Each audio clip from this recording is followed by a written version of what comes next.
always pushing health, wealth, better understanding self, and giving praise to the Most High. So check this out. In this video, I'm going over Officer Tatum, right? We had a football player lose his life. He was a track star and a football player. And the father of the track star football player that lost his life said to everyone, don't make this about politics and race. And then we got Officer Tatum, I think, who is a buster. He goes on YouTube and makes this about politics and race. Now, I've been checking out Tatum's channel. I understand he trying to get his money on YouTube, and his audience is probably audience that want to see, they're fighting off the Democratic Party, and they want to see black people be held accountable, for some things that they do. So I guess that's his audience, and he tries to push that. But I heard him say in his channel, I'm not trying to just pick on black people, but bro, you're race baiting, bro. You got to stop this. He does this, and I'm sick of it. The father said, don't make this about race and don't make this about politics. He get online and do the same dumb stuff. Now, y'all know on my channel, I go over the boule, how the Democratic Party, the gangs, all of these organizations is in cahoots at leaving the black community where it is, where we hurting each other, killing each other, and we going to prisons, we filling up prisons, and we have no unity. We're not moving in the right direction. So he's not talking about this. He don't speak on this at all. He just looks at the finished product and he goes to want to say, I blame the parents. I'm going to let y'all hear it for yourself. Make sure y'all subscribe to the channel, hit that like button, push me on the algorithm. Listen to this dude. Check this out. Since this track meet murder of Austin Metcalf. Now, let me give you my 2 cents. I honestly believe it is racial. The dad don't think it's racial, which I understand why. That's his son or whatever, and he don't want it to be blown out of proportion. I do think it's racial because when you look at a track meet in Frisco, Texas, I guarantee you that it's more than just one black person out there in that track meet, especially now that these cities are being flooded with new people moving into them. And allegedly, this kid had already gotten in trouble before for bringing a knife to school. Allegedly, he's not even supposed to be at the track meet. And then how he end up under another tent full of white kids and end up getting in a conversation where he's stabbing one of them and killing them. Let me give you my 2 cents. I don't know for a fact if this was race. If you don't know for a fact if this was race, why is you saying you believe it?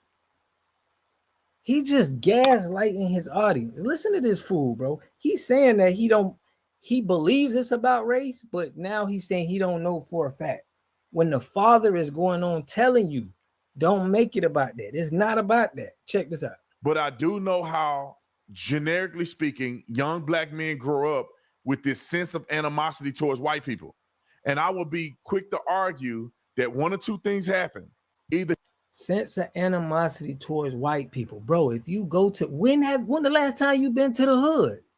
What are you talking about? People right now, bro, we got black on black violence. It's killing each other. Black people got that sense of towards their own kind. Why is you coming on YouTube talking like this, bro?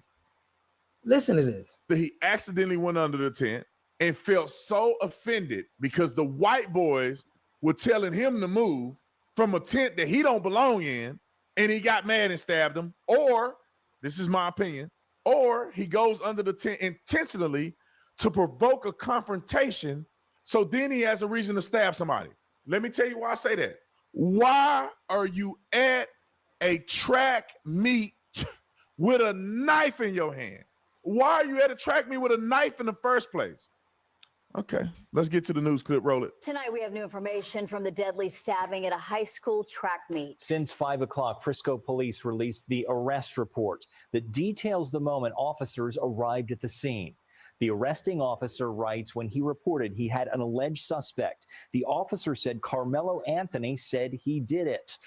According to the arrest report, the tragic event began with the suspect sitting under another team's tent as rain fell. and being told to move. A witness told police Anthony immediately opened his bag and reached in, telling the victim, "Touch me and see what happens." When the victim pushed him, witnesses say Anthony pulled a knife from the bag and stabbed Austin Metcalf in the chest. The murder suspect. See, think about this. They say it was raining, so he went under a tent. The tent clearly, this is the crazy thing. The tent clearly shows a team or a group of people that is not your team or your group of people. The entitlement that some people feel is insane. Even if it's raining, nobody. Now, this is typical of what this guy will do. He'll make something that he'll make it race.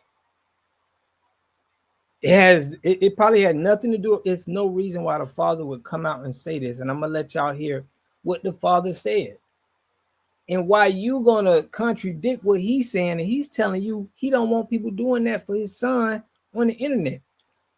The father whose son passed. Check this out. Owes you anything. Nobody has to allow you to come under the tent. It's raining. Go to somebody else's tent if you're unwelcome. So you don't have a right to be arguing with somebody under their own tent. And then you go into your bag to pull a knife out that you shouldn't have in the first place. You had to track me. Touch me and see. The provocation happened when he's under the tent refusing to leave. That is a provocation to start with. You are provoking them to respond to you.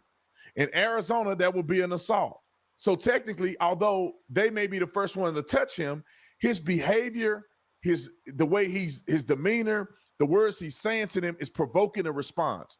You're under somebody's tent. They say you can't be under the tent. You need to leave. The fact that you're refusing to leave somebody's tent, you're already escalating the situation. And then you tell them, touch me and see what happens. So they cannot remove you from their tent and stand their ground in their tent without you stabbing and killing one of them. That's why he went to jail. Now, RIP to the guy, to the father of the son that died in this. You know, it's a senseless situation, just like we see in our hood, senseless violence. But to you to make this about race when we see this in our hood all the time, it's disheartening. You know, I feel like you should be canceled by this. If that father would see what you said and what you pushing out about what his son been through, and you doing this, he would definitely have some words for you. But check out, this is what the father said. Check this out. Clip on Fox about him saying he don't believe this is a racial matter. Roll a clip. I think a lot of people at home are saying, wait a second, how does this happen? He goes to a track meet on Wednesday and is murdered. What happened?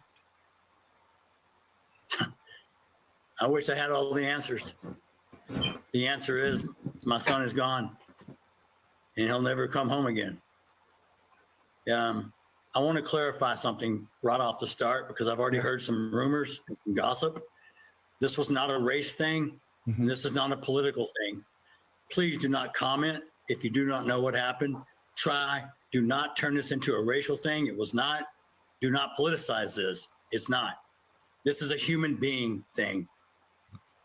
This person made a bad choice and it affected both his family and my family forever. It's a very unfortunate thing, but I know exactly what was happening. His brother was there who tried to save him and he died in his arms. So if you weren't there, please don't spread rumors.